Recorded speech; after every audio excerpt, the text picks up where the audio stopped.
माही नींद से जागती है और खुद को किसी अनजान जगह में देख हैरान रह जाती है। तभी पीछे से आवाज आए, अंडस्को हैरान मत हो, होटल रूम है। माही वो आवाज सुन चौंक गई और पीछे देखती है जहां युवराज बेड के सिरहाने बैठे फोन चला रहा था। युवराज की फिर आवाज आए, अंडस्को अब मुझे देखना बंद करो, जल्दी फ्रेश हो जाओ, हमें घर के लिए निकालना भी है। माही हड़बड़ा गई और जल्दी से बेड से नीचे उतरी और जल्दी से वॉशरूम के अंदर गई, लेकिन वो जैसे आईने के सामने आई तो हैरान रह उसने अपने आप से कहा, अंडस्को मेरे कपड़े ये अलग कैसे दिख रहे हैं, किसने चेंज किए मेरे कपड़े, मैं तो कल सो गई थी ना, फिर किसने। माही बेचारी सोच सोच के परेशान हो रही थी। तभी बाहर से युवराज की आवाज आए, अंडस्को तुम्हारा हुआ कि नहीं, जल्दी करो लेट हो रहा है। माही हड़बड़ा गई और जल्दी से फ्रेश होकर बाहर आई। वही युवराज अपने कार की चाबी टेबल लेते हुए कहा, अंडस्को चलो लेट हो रहा। बट माही नहीं गई और वही खड़ी रही। युवराज ने उसे वही खड़े देख पूछा, अंडस्को क्या हुआ, कुछ पूछना है। माही ने हल्के से सिर हिला दिया तो युवराज ने हाथ बांधते हुए कहा, अंडस्को पूछो जल्दी। माही ने धीरे से पूछा, अंडस्को वो मेरे कपड़े किसने चेंज किए। कपड़े का नाम सुन युवराज के एक्सप्रेशंस चेंज हो गए। कल की वो महान रात की कहानी वो अपनी जुबानी क्या ही सुनाता भाई, एक कपड़े चेंज करने के कारण कितनी बड़ी गलतफहमी जो क्रिएट हुई थी कल। युवराज ने जल्दी से कहा, अंडस्को मैंने। माही ने जब ये सुना तो उसके कान खड़े हो गए। हैरानी से पूछा, अंडस्को आपने आपने मेरे कपड़े चेंज किए थे। युवराज ने परेशान होते हुए कहा, अंडस्को हाँ यार, क्यों मैं नहीं कर सकता। युवराज माही के नजदीक आकर पूछा, माही क्या ही बोलती, इसलिए उसने कहा, अंडस्को नहीं ऐसी बात नहीं है, आप मेरे पति हो, आपका मुझ पर हक है। युवराज ने उसे देख कहा, अंडस्को हाँ हाँ ओके ओके अब चलोगी। माही ने युवराज को देखा और हाँ में सिर हिला दिया। वो दोनों रिसेप्शन में आए। युवराज को देख सबके तो जैसे तोते ही उड़ गए। माही उनके एक्सप्रेशन समझ नहीं आया, लेकिन युवराज उन लोगों को देख बड़ा चिढ़ रहा था। उसने कहा, अंडस्को क्या आप हमारा चेहरा देखकर चेकआउट करने वाली है। रिसेप्शनिस्ट घबरा गई और बोली, अंडस्को नो सर, हम अभी आपका चेकआउट करते देते हैं। युवराज हाथ बांधते हुए कहा, अंडस्को डू फास्ट। अंडस्को ये सर। माही को समझ नहीं आ रहा था कि युवराज इन लोगों पर इतना भड़क क्यों रहा है। तभी रिसेप्शनिस्ट ने युवराज का कार्ड मांगा और कैश पेमेंट हो जाने के बाद वो वहां से जाने लगा। उसके साथ माही भी जाने लगी। तभी उन स्टाफ मेंबर्स ने धीरे से माही को बुलाया। माही कंफ्यूज हो गई, लेकिन उनके बुलाने से वो उनके पास गई और कुछ कहती उससे पहले ही एक बड़ा सा बुक्के माही के हाथों में थमा दिया। माही हैरान हो गई और हैरानी से उन लोगों को देखने लगी। तभी उन स्टाफ मेंबर्स ने जल्दी से अपने आप को झुका के माफी मांगते हुए कहा, अंडस्को सॉरी मैम, कल हमारे कारण आपको डिस्टर्ब हुआ, हमारे एक गलतफहमी के कारण आपको और सर को प्रॉब्लम हुई। माही को तो कुछ समझ ही नहीं आ रहा था कि हो क्या रहा है। वो बुक्के उन स्टाफ मेंबर्स को ही देते हुए बोली, अंडस्को माफ कीजिएगा, लेकिन आप सब क्या कह रही हैं, मुझे कुछ समझ ही नहीं आ रहा है। तभी एक स्टाफ मेंबर ने कहा, अंडस्को मैम प्लीज ये बुक्के लेकर हमें अपोलोजाइज कीजिए। माही का अब दिमाग फट रहा था। वो परेशान होकर बोली, अंडस्को आप सब किस चीज माफी मांग रहे, मुझे समझ ही नहीं आ रहा है, प्लीज मुझे परेशान मत कीजिए। इतना बोल वो जाने लगी। तभी वो सब स्टाफ मेंबर्स चिल्लाने लगे, अंडस्को प्लीज मैम प्लीज हमें माफ कर दीजिएगा कल के लिए। माही को अब इनका बिहेवियर देख डर लगने लगा था, इसलिए वो वहां से भाग। सच में क्या पागलों जैसे हरकत कर रहे थे वो लोग। युवराज बाहर उसका वेट कर रहा था। उसका दिमाग पहले से खराब था, अब माही के लेट आने से और खराब हो रहा था। माही हल्के हल्के दौड़ते हुए युवराज ने उसे देखा और चिढ़ के पूछा, अंडस्को अंदर क्या भजन कीर्तन कर रही थी, तुम इतना लेट आ रही हो। माही ने थोड़ा थोड़ा हाफते हुए कहा, अंडस्को वो लोग पता नहीं मुझसे माफी मांगे जा रहे थे और मुझे जाने ही नहीं दे रहे थे। युवराज ने जब ये सुना तो उसका पारा और चढ़ गया और बोला, अंडस्को ये होटल रियली बहुत ही अनरीजनेबल है, इसकी कंप्लेन तो मैं करके रहूंगा।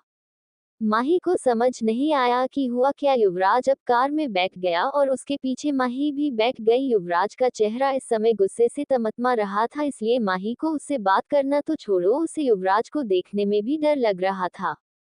वही युवराज कल के बारे में सोच रहा था। बात ये थी, युवराज ने माही के कपड़े चेंज करने के लिए एक फीमेल स्टाफ को बुलाने के लिए रिसेप्शन में कॉल किया था, लेकिन उस समय रिसेप्शन में जो पहले युवराज को रूम का कार्ड दी थी वो अपना शिफ्ट करके चली गई और रिसेप्शन में एक न्यू रिसेप्शनिस्ट थी जिसे युवराज के बारे में कोई आइडिया नहीं था। तभी युवराज का कॉल आता है और वो फीमेल स्टाफ की डिमांड करता है, जिसे सुन रिसेप्शनिस्ट कुछ उल्टा ही समझ लेती है और अपने मैनेजर को बोलती है कि एक कस्टमर हमारी एक फीमेल स्टाफ चाहता है। ये सब सुन मैनेजर युवराज के रूम की ओर बढ़ता है। उसके साथ 3-4 स्टाफ मेंबर्स भी युवराज के रूम की ओर जाते हैं और डोर नॉक करते हैं। युवराज दरवाजा खोल के देखा और सामने 3-4 मेल्स देख उसका मूड खराब हो गया और बोला, अंडस्को क्या रिसेप्शनिस्ट ने सुना नहीं, मैंने फीमेल स्टाफ को आने कहा था। मैनेजर ने कहा, अंडस्को सॉरी सर, हम आपको इतनी रात को कोई फीमेल स्टाफ प्रोवाइड नहीं कर सकते हैं। युवराज ने कंफ्यूज होकर बोला, अंडस्को वाई, अभी मुझे उनकी जरूरत है सो प्लीज उन्हें मेरे रूम में भेजिए। मैनेजर ने कहा, अंडस्को सर, हम यहाँ ऐसे वैसे काम नहीं करते हैं। युवराज और कंफ्यूज हो गया और पूछा, अंडस्को कैसे काम? मैनेजर ने कहा, अंडस्को सर, आपको कुछ भी काम करवाना चाहते हैं तो हमारे पास मेल स्टाफ है, वो कर देंगे। युवराज ने जब ये सुना तो उसको बहुत गुस्सा आया। सीरियसली, इनको क्या अपनी जान प्यारी नहीं है जो खुद अपना कब्र खोद रहे हैं? युवराज अपनी वाइफ के कपड़े चेंज इन मेल स्टाफ से करवाएंगा। युवराज ने उन सबको अपनी पैनी नजरों से देखा, फिर कहा, अंडस्को मैं लास्ट बार पूछ रहा हूँ, मुझे कोई फीमेल स्टाफ मिलेगी? मैनेजर साफ साफ मना करते हुए कहा, अंडस्को नो सर, आप इनसे ही अपना काम करवा लीजिए। युवराज को इतना गुस्सा आया कि उसने मैनेजर का कॉलर पकड़ लिया। सब ये देख हैरान थे। वही मैनेजर बोला, अंडस्को सर, ये आप क्या कर रहे हैं, ये आप नहीं कर सकते हैं। युवराज ने गुस्से से दांत पीसते हुए कहा, अंडस्को अच्छा तो क्या करूं, तू चाहता है मैं अपनी वाइफ के कपड़े चेंज तेरे इस मेल स्टाफ से करवाऊं? वाइफ का नाम सुन सबके तो जैसे कान ही बहरे हो गए और वो हैरानी से युवराज को देखने लगे और मैनेजर रिसेप्शनिस्ट को जो परेशानी से उन्हीं को देख रही थी। मैनेजर बोला, अंडस्को सर, वाइफ आपकी वाइफ के लिए एक फीमेल स्टाफ मांग रहे थे। युवराज ने उसके कॉलर को और कसते हुए बोला, अंडस्को तो तुझे क्या लगा मैं यहाँ रंगरंगियां मानने के लिए बुला रहा हूँ? मैनेजर बेचारा क्या बोलता, उसे तो वही लग रहा था कब से। युवराज ने फिर पूछा, अंडस्को अब बोलोगे भी? मैनेजर ने घबराते हुए कहा, अंडस्को सॉरी सर, हमें गलतफहमी हो गई थी। युवराज ने उस मैनेजर को देखा और उसके कॉलर को छोड़ते हुए कहा, अंडस्को अच्छा गलतफहमी, जबकि मैंने फोन में कहा था, फिर ये गलतफहमी कैसी हुई तुम लोगों को? मैनेजर ने फिर से रिसेप्शनिस्ट को देखा जो शौक होकर युवराज को देख रही थी। हाँ, युवराज ने लास्ट में ये बात कही थी लेकिन रिसेप्शनिस्ट ने पूरी बात नहीं सुनी थी। सच में आज पूरे होटल वाले अच्छे खासे फंसे थे। युवराज जो था उनके सामने। मैनेजर ने युवराज से माफी मांगते हुए कहा, अंडस्को सॉरी सर, ये सब हमारी फॉल्ट है, आपको जिस चीज की जरूरत है हम आपको अभी प्रोवाइड करवा देंगे। युवराज ने गुस्से उन सबको देखा और कहा, अंडस्को जरूरत तो तुम लोगों को पड़ेगी। तुमने युवराज मानन के साथ तुम सबने जो बिहेवियर किया है उसकी सजा तो मिलेगी, तुम सबकी कंप्लेन जाएगी। युवराज का नाम सुन सब स्टाफ मेंबर इतने ज्यादा डर गए कि वही थर-थर कांपने लगे। वही मैनेजर युवराज से माफी मांगते हुए बोला, अंडस्को सॉरी सर, ये सब हमारी गलती है, प्लीज हमारी कंप्लेन मत कीजिएगा। युवराज ने उन सबको एक नजर देखा। अभी कोई बहस नहीं करनी थी। माही काफी वक्त से गीले कपड़ों में थी, अगर अभी भी उसके कपड़े चेंज नहीं किए गए तो उसे ठंड लग सकती थी। युवराज ने कहा, अंडस्को 2 मिनट है तुम लोगों के पास, अगर तुम लोगों को अभी भी नहीं देना है तो। युवराज अपनी बात कंप्लीट कर पता उससे पहले ही मैनेजर ने कहा, अंडस्को नो सर, हम अभी एक फीमेल स्टाफ आपके रूम में भेजते हैं।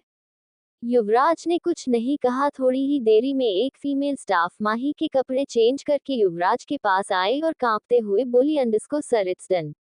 युवराज जो वहीं के सोफे में बैठा हुआ था और कहा, अंडस्को okay now you get out. Yuvraj की इतनी डरवानी आवाज सुन बेचारी स्टाफ इतनी डरी कि वहां से भाग गई। युवराज ने अब माही को देखा जो अब सुकून से सो रही थी। युवराज ने उसे वही सोने दिया और खुद सोफे में सो गया। युवराज यही सब सोच के कार चला रहा था, तब तक मानन विला आ भी चुका था। युवराज ने जल्दी से कार से उतरा और घर के अंदर जाने लगा। उसने माही का कार से बाहर आने का वेट तक नहीं किया। माही वो तो बस युवराज को देखे जा रही थी। उसने भी धीरे से कार का दरवाजा खोला और घर के अंदर जाने लगी। माही घर में आके देखती है युवराज उसे कहीं नहीं दिखता है। उसे समझ नहीं आया इतना जल्दी युवराज गया कहाँ। वही युवराज अपने स्टडी टेबल में था और सामने दीवार पर एक बोर्ड था जहां कुछ तस्वीरें, कुछ न्यूज आर्टिकल्स, कुछ फोटोज लगे हुए थे और उसमें मार्क किया हुआ था। युवराज ने सामने एक फोटो देखा जहां एक कॉलेज की फोटो लगी हुई थी। सामने उसकी न्यूज आर्टिकल्स भी था जहां कुछ बॉम्ब ब्लास्ट के बारे में लिखा हुआ था। आर्टिकल 5 साल पुराना था। युवराज अपनी पैनी नजर से बस वही आर्टिकल को देखे जा रहा था और सामने उस कॉलेज को। तभी उसने दिनेश को कॉल किया, अंडस्को कहाँ हो तुम। दिनेश जो परेशान होकर सामने की ओर देख रहा था जहां मोनिका मॉल में जी भर की शॉपिंग कर रही थी। दिनेश ने कहा, अंडस्को सर सिटी सेंटर मॉल में। युवराज चिढ़ गया और बोला, अंडस्को वहां क्या अपनी गर्लफ्रेंड को शॉपिंग में लेकर गए हो। दिनेश ने कहा, अंडस्को नहीं सर, आपकी बहन को मीन्स मिस मोनिका शॉपिंग करनी थी इसलिए मैं यहाँ उन्हें लेकर आया। युवराज बोला, अंडस्को वॉट मोनिका, मैंने तुम्हें एक दिन के लिए उसका ध्यान रखने कहा था, हमेशा के लिए नहीं। जल्दी से मानन विला आओ, मुझे कुछ जरूरी काम है। दिनेश ने कहा, अंडस्को okay sir, but miss Monica. Yuvraj चिढ़ गया और बोला, अंडस्को उसे वहीं छोड़ के आओ। दिनेश ने युवराज की डांट सुनी तो जल्दी से बोला, अंडस्को ओके सर ओके। दिनेश ने मोनिका को देखा, फिर एक ठंडी सांस छोड़ के वहां से चला गया। वही माही घर में हमेशा की तरह सवेंस लोगों की मदद करती थी। इसके पास कुछ काम था भी नहीं एंड सवेंस माही को काम करने से बिल्कुल नहीं रोकते थे। वही सब काम करने के बाद माही खाना बना रही थी और पास में केशव खड़ा था जो माही को नए नए तरीकों डिशेस बनाना सिखा रहे थे। माही बस घर में दो लोगों पर भरोसा करती थी, एक केशव और एक युवराज। हाँ, वो उससे डरती बहुत थी लेकिन भरोसा भी बहुत था उसे। वही दिनेश वहां पहुंच चुका था और मानन विला के अंदर आता है। माही जो लंच लगा रही थी तभी एक लड़के घर के अंदर आता हुआ देखती है। माही को समझ नहीं आया ये कौन है। वो कुछ कहती उससे पहले ही पीछे केशव ने कहा, अंडस्को ये युवराज का असिस्टेंट है। केशव फिर दिनेश से बोला, अंडस्को दिनेश बेटा, युवराज अपने स्टडी रूम में है। दिनेश ने वहां देखा जहां से केशव की आवाज आई थी। उसने कहा, अंडस्को ओह ओके काका। फिर वो माही को देखता है। उसे देख दिनेश समझ जाता है कि सामने जो लड़की है वो युवराज की वाइफ है। दिनेश ने उसे कहा, अंडस्को गुड मॉर्निंग मैम। माही ने भी स्माइल के साथ ग्रीट कर देती है। वही दिनेश जल्दी से युवराज के स्टडी रूम में जाता है। वही युवराज अपना काम कर रहा था। दिनेश को देख कहा, अंडस्को बड़ी जल्दी आ गए। युवराज की टोन सुन दिनेश ने कहा, अंडस्को वो सर मिस मोनिका मुझे जबरदस्ती मॉल लेकर गई थी। युवराज ने कहा, अंडस्को एनीवे तुम्हारे लिए एक काम है, पता लगाओ 5 साल पहले मार्क यूनिवर्सिटी में क्या हुआ था। मार्क यूनिवर्सिटी का नाम सुना तो हैरान होकर बोला, अंडस्को सर ये तो वही यूनिवर्सिटी है ना जहां आपने अपनी ग्रेजुएशन कंप्लीट की थी। युवराज ने हाँ में सिर हिलाया। दिनेश ने आगे कहा, अंडस्को तो आप 5 साल पहले ही ग्रेजुएट हुए थे तो आपको तब के बारे में क्यों जानना है जब आप तब थे। युवराज ने तीखी नजरों से दिनेश को देखा और कहा, अंडस्को जितना कहा है उतना करो। दिनेश चुप हो गया और बोला, अंडस्को ओके सर। युवराज ने कहा, अंडस्को ओके अब तुम जा सकते हो। दिनेश ने कहा, अंडस्को ओके सर। तभी ही युवराज ने पीछे से दिनेश को आवाज दी, अंडस्को दिनेश। दिनेश ने कहा, अंडस्को ये सर। युवराज ने कहा, अंडस्को मैंने तुम्हें मान्या के हस्बैंड के बारे में पता लगाने को कहा था, क्या वो काम हो गया। दिनेश ने कहा, अंडस्को सर अभी भी मैं उस काम को कर रहा हूँ। युवराज ने हाँ में सिर हिला दिया। वही दूसरी तरफ मान्या गुस्से से अपने सर को दबा रही थी और सामने कितने सारे कॉफी के कप रखे हुए थे जिसे देख पता चल रहा था मान्या का दिमाग अभी कितना ज्यादा खराब था। वही सामने आरिफ और रेहान लाचारी से देख रहे थे। मान्या ने कहा, अंडस्को मर गए हो क्या, सबके सब मैं यहाँ कॉफी मांग रही हूँ, सुनाई दे रहा है कि नहीं। मान्या की बात सुन रेहान ने कहा, अंडस्को बट मैम आपने पहले से 10 कप से ज्यादा कॉफी पी चुकी है अभी आपने और कॉफी पी तो आपकी तबीयत खराब भी हो सकती है। मान्या ने घूर के रेहान को देखा और दांत पीसते हुए बोली, अंडस्को अब तुम मुझे सिखाओगे क्या पीने से मेरी तबीयत खराब होगी। रेहान ने कहा, अंडस्को नो मैम मैं तो बस वो कुछ कहता उससे पहले आरिफ ने उसके कंधे पर हाथ रखते हुए बोला, अंडरस्को रेहान छोड़ दो, मैं कॉफी बना के लाता हूँ और ये इनकी लास्ट कॉफी होगी। रेहान ने आरिफ को देखा, फिर हाँ में सिर हिला दिया और बोला, अंडरस्को नीचे शिविका है, वो आपको सब चीजें समझा देगी। आरिफ ने उसे देख कहा, अंडरस्को ओके, तुम बस अपनी मैम का ध्यान रखना। वही आरिफ इतना बोल कैफेटेरिया एरिया में चला गया। वही शिविका वही टेबल में बैठ कुछ काम कर रही थी। आरिफ शिविका को देख बोला, अंडरस्को हेलो मिस शिविका। शिविका सामने देखती है। वैसे आरिफ ने मास्क पहना हुआ था लेकिन उसकी नीली आंखें इतनी अट्रैक्टिव थी। शिविका एक पल अट्रैक्ट हो गई। आरिफ ने फिर कहा, अंडरस्को हेलो मिस शिविका। शिविका होश में आए और बोली, अंडरस्को हाँ। आरिफ ने स्माइल के साथ कहा, अंडरस्को वो मुझे रेहान ने भेजा है आपके पास, वो मेरी वाइफ को कॉफी चाहिए सो। शिविका हैरान रह गई और बोली, अंडरस्को क्या आप मान्या मैम के हस्बैंड हो? आरिफ ने हाँ में सिर हिला दिया। शिविका ने कहा, अंडरस्को आप सच में मान्या मैम के हस्बैंड हो? आरिफ को बड़ा अजीब लगा। उसने फिर से जाने सिर हिला दिया। शिविका ने कहा, अंडरस्को हाय आप कितने हैंडसम हो। आरिफ अब क्या ही बोलता है। अंडरस्को जी शुक्रिया, क्या आप मुझे कॉफी काउंटर लेकर जा सकती है? शिविका होश में आए और बोली, अंडरस्को ओह सॉरी सॉरी, मैं भी क्या क्या बोल रही हूँ। इस तरफ सर। शिविका ने आरिफ को कॉफी काउंटर कहाँ बता दिया और पूछी, अंडरस्को सर क्या मैं कॉफी बना दूँ? आरिफ ने कहा, अंडरस्को नहीं, मैं खुद कर लूंगा, आप जो काम कर रही थी वो काम जाकर कर सकती है। शिविका ने हाँ में सिर हिलाया। आरिफ कॉफी बना के जैसे ही मुड़ा वो किसी से टकरा गया। आरिफ कॉफी बना के जैसे घुमा वो किसी से टकरा गया, जिससे सारी कॉफी नीचे गिर गई। आरिफ ने सामने देखा कि कौन है। वहां अरमान था जो अपने कोट को साफ कर रहा था और आरिफ को सुना रहा था, अंडरस्को आर यू ब्लाइंड, मेरा इतना महंगा कोट को खराब कर दी तुमने। आरिफ ने उस आदमी को बस घूरे जा रहा था। वैसे आरिफ अरमान को कभी देखा नहीं था, बस उसकी इन्फॉर्मेशन उसे मालूम थी। हाँ उसकी फोटो उसने देखी जरूर थी, लेकिन इस समय आरिफ को 1% भी ये पता नहीं था कि उसके सामने वाला इंसान अरमान है, वरना वो क्या करता वो तो वही जानता है। लेकिन अभी आरिफ तो बस अरमान को घूरे जा रहा था। उसके कारण उसकी कॉफी जो उसने बनाई थी वो इस आदमी के कारण गिर गई और ये आदमी अपनी इस महंगे कोट की पड़ी है हद। ऐसे लोगों की इतना ही अपने कपड़ों से प्यार है तो ऐसी जगह में आते ही क्यों हो, आया तो आया खुद का और दूसरों का भी नुकसान कर डाला।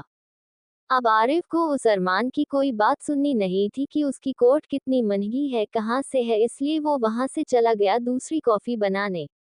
वही अरमान को अपनी कोट साफ करके आरिफ को सुनाया जा रहा था। सामने देखता है आरिफ वहां रहता ही नहीं है। वो बोला, अंडरस्को अरे कहाँ गया वो बदतमीज शीट, मैंने उसे देखा भी नहीं। नहीं तो मैं बताता कि अरमान जामवाल के साथ ऐसा व्यवहार करने का क्या सजा मिलती है। वैसे भी मुझे मान्या से मिलना है। वही मान्या अपने केबिन में आंख बबूला हुए बैठी हुई थी। सच में वो कुछ दिन वो ऑफिस नहीं आई। यहाँ के वर्कर्स को तो जैसे छुट्टी ही मिल गई, एक काम ढंग से नहीं हुआ था। इसके कारण मान्या का दिमाग और खराब हो रहा था। रेहान तो डर के मारे मान्या से बहुत दूर खड़ा था कि मान्या गुस्से में उसकी पिटाई ही न कर दे। तभी केबिन डोर खुलता है। ऐसे केबिन का दरवाजा खुलने से मान्या चिढ़ के वहां देखती है, जिसे देख उसकी आंखें सर्द हो जाती हैं। सामने अरमान खड़ा जिसके चेहरे पर एक खतरनाक स्माइल थी, वो अंदर आता है। वही मान्या बोली, अंडरस्को ये मेरा केबिन है, तुम्हारा ऑफिस नहीं कि मुंह उठाए चले आ रहे हो। अरमान सामने की चेयर में बैठकर बोला, अंडरस्को क्या करूं, तुम्हें देखे कितने दिन हो गए और तुम मुझसे मिल भी नहीं रही थी, तो अकेले मिलने के लिए ऐसे तो आना पड़ता है। वैसे चलो लंच में चलते हैं। मान्या ने फाइल में ध्यान लगाते हुए कहा, अंडरस्को मेरे पास टाइम नहीं है, तुम्हें भूख लगी अकेले जाकर खा सकते हो।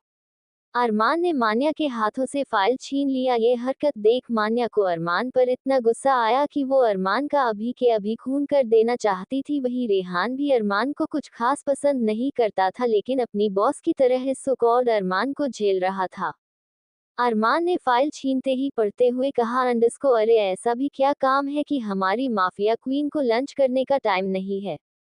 मान्या ने अरमान से अपना फाइल छीनते हुए कहा, अंडरस्को बी योर लिमिट अरमान, मैं तुम्हें सिर्फ मिस्टर मानन के लिए सह रही थी बट अब नहीं सहूंगी। अरमान ने झूठी हंसी के साथ कहा, अंडरस्को ओह मिस्टर मानन तुम्हारे डैड हाँ बहुत फेवर किया है मैंने उन पर, लेकिन एक मिनट तुम तो उन्हें डैड कह के पुकारती थी ना, बूढ़े के मरते ही लड़की भी बदल गई। मान्या ने उसे देख सर्द आवाज में कहा, अंडस्को मैं बदली हूँ या नहीं ये तो वक्त ही बताएगा, लेकिन तुम जरूर बदलने वाले हो। अब से हम दोनों एक साथ काम नहीं करेंगे। ये रहा स्प्रेडशन लेटर।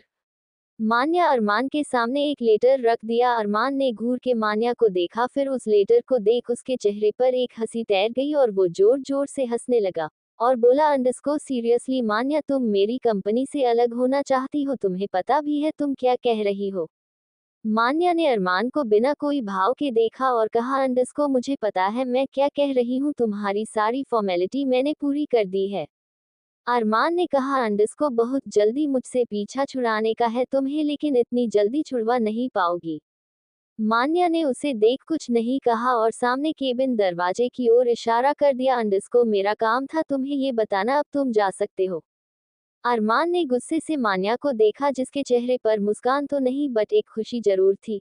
अरमान पीछे मुड़ के जाने लगा, तभी केबिन का दरवाजा खुला और आरिफ अंदर आया। अरमान फिर से आरिफ से टिरकारने ही वाला था कि मान्या ने अरमान को रोक दिया। अंडस्को अरमान। अरमान अपना नाम सुन रुक गया और पीछे मुड़ के देखने लगा और एक तिरछी मुस्कान के साथ पूछा, अंडस्को क्या हुआ, मन बदल गया? मैं जानता था तुम मेरे साथ काम किए बिना नहीं रह सकती। मान्या ने हंसते हुए कहा, अंडस्को तुम्हें बहुत जल्दी गलतफहमी हो जाती है। मैं तो तुम्हें किसी से मिलवाना चाहती हूँ। अरमान कंफ्यूज हो गया क्योंकि उसने आरिफ को नहीं देखा था, लेकिन आरिफ ने अरमान को देख लिया था और जान भी चुका था कि उसके सामने जो लड़का है वो अरमान है, जिससे उसकी आंखें बड़ी खतरनाक लग रही थी। इतनी खतरनाक कि अभी कोई भी उसे देख लेता तो वही अपनी जान दे देता। मान्या ने आरिफ को पुकारा, अंडस्को बेबी कम हियर।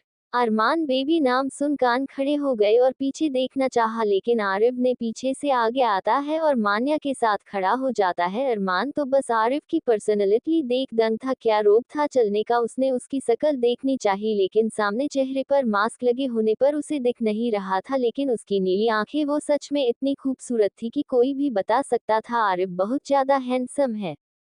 मान्या आरिफ हाथों में हाथ डाले अरमान से बोली, अंडस्को अरमान सी ऑफ करने से पहले, meet my husband Arif. Husband नाम सुन एक पल के लिए अरमान चौंक गया, क्योंकि वो भूल ही गया था कि मान्या ने शादी कर ली है।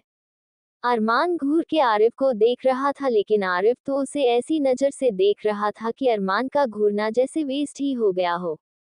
अरमान ने हाथ आगे बढ़ाते हुए कहा, अंडस्को हाय मैं अरमान जामवाल।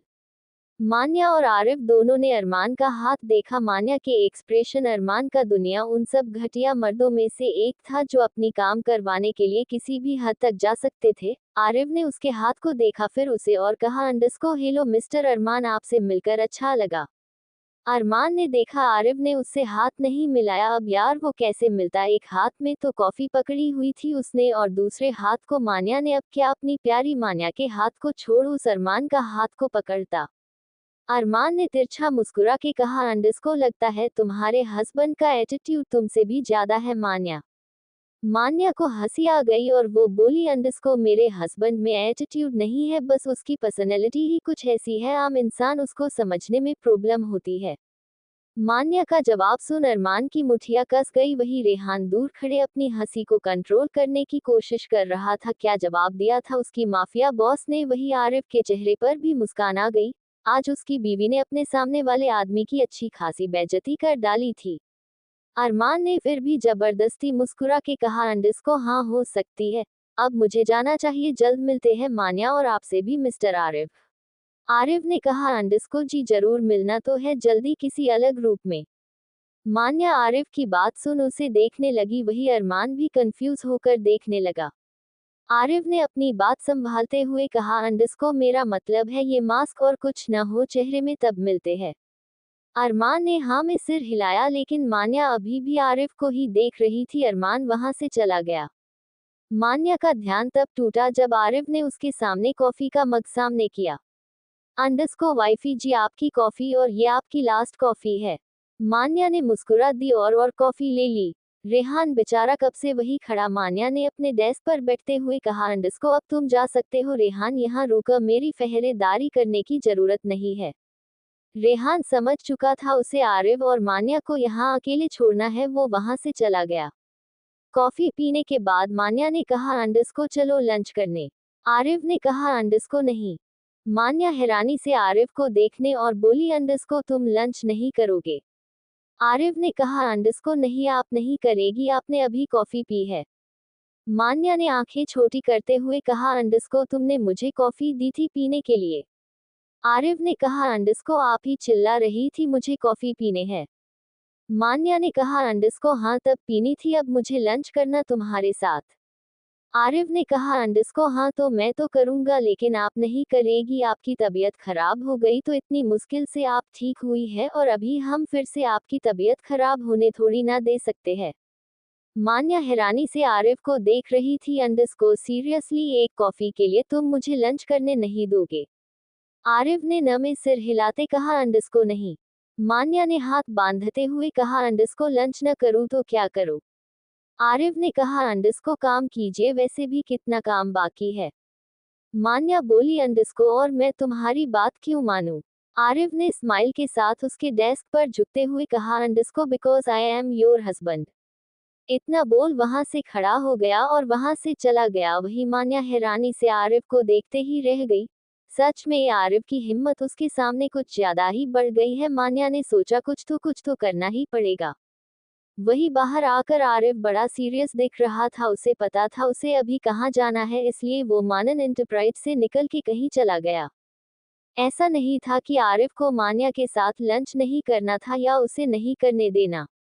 अभी आरिफ को कुछ काम था और मान्या के साथ रहते वो ये काम नहीं कर सकता था। बहुत दिनों बाद वो घर से भी निकाला था क्योंकि मान्या के रहते वो घर से बाहर जा नहीं सकता था और अभी इतना अच्छा मौका वो छोड़ नहीं सकता था।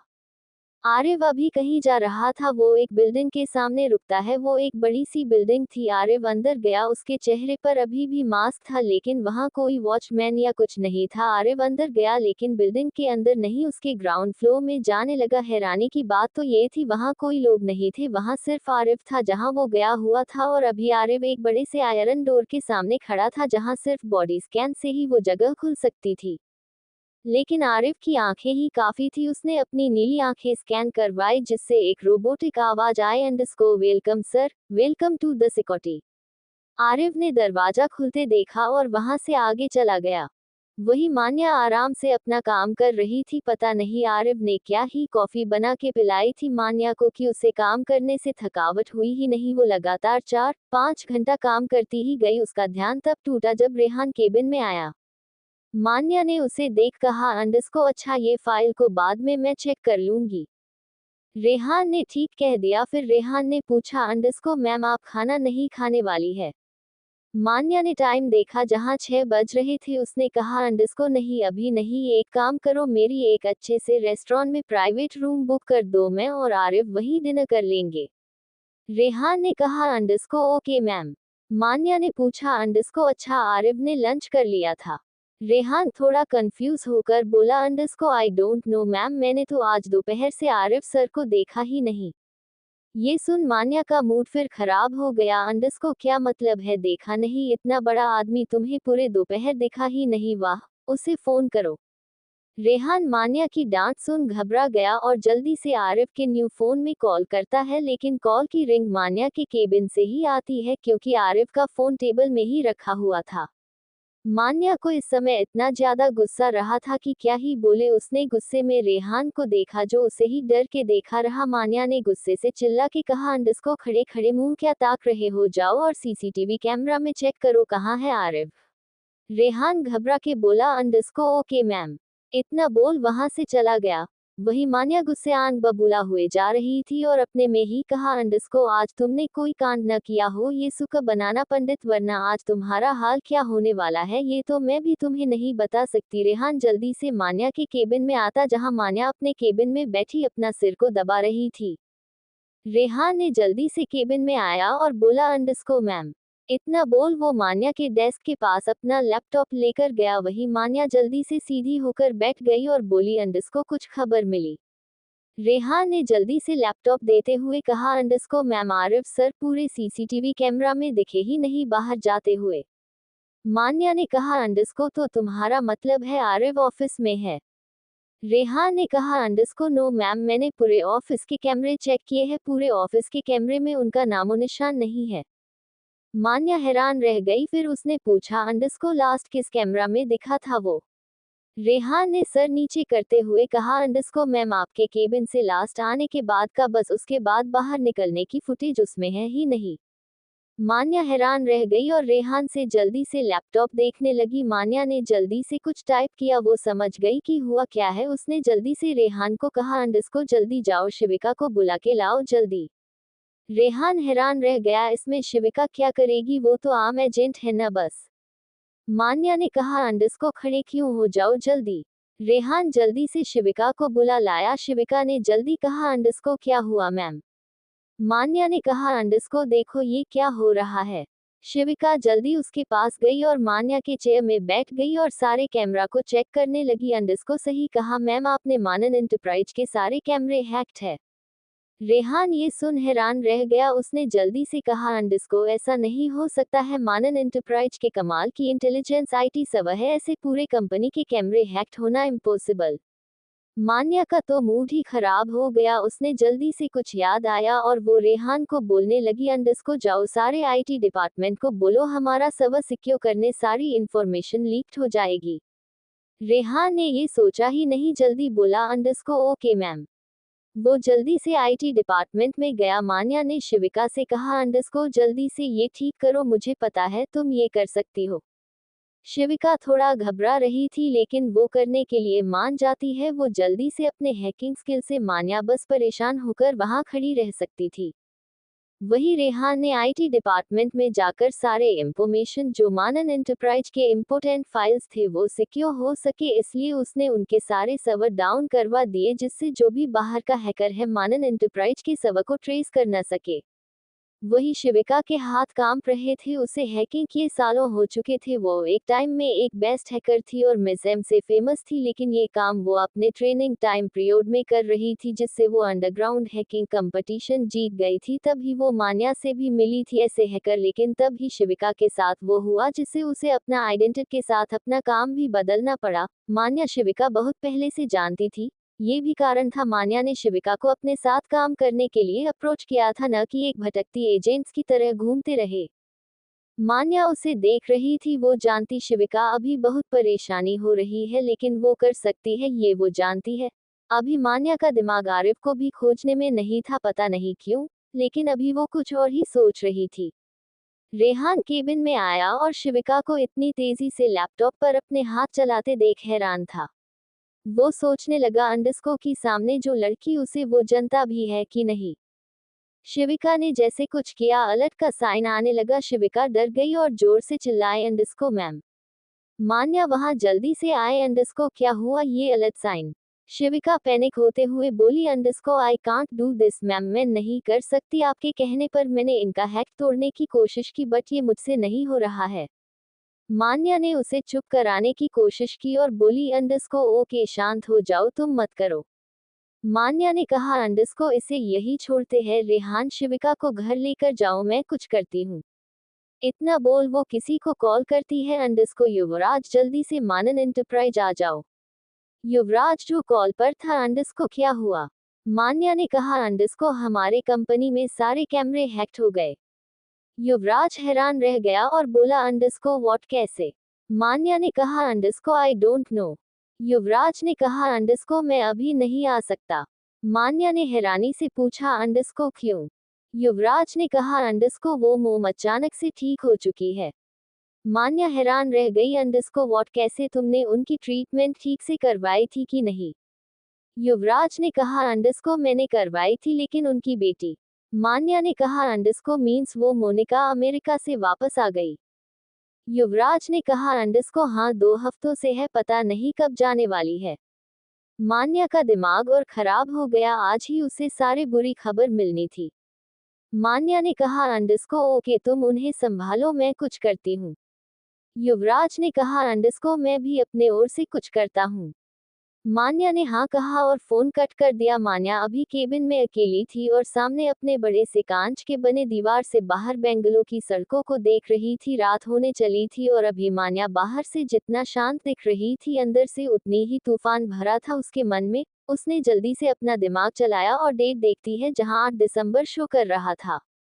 मान्या जल्दी से बाहर गई, वो सही थी, सड़कें पूरी भीड़ थी, आज रैली निकली थी वोटिंग की और आज के दिन बड़े से बड़े नेता निकलने वाले थे और इस समय में आरिफ का बाहर रहना सेफ बिल्कुल नहीं था।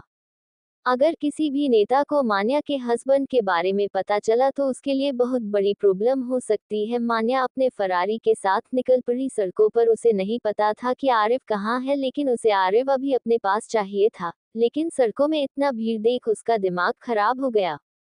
वो निकल पड़ी दूसरे सड़क में, तभी एक कार उसे ओवरटेक करता है, जिससे मान्या की जी कार है वो एक साइड मुड़ जाती है। मान्या हैरान रह गई, वो जल्दी से उस कार को देखती है जो अभी रुकी हुई थी। मान्या अपनी फरारी उस कार के ओर मोड़ती है, उसे वो कार जानी पहचानी लग रही थी। मान्या जल्दी से वो कार के पास जाने लगी, लेकिन वो कार फिर से स्टार्ट हो जाती है और मान्या के आगे चलने लगती है। वो कार एक स्पोर्ट्स कार थी वाइट कलर की और उसकी स्पीड 150 के पार ही थी। मान्या भी अपनी कार से 100 की स्पीड से उस कार का पीछा कर रही थी।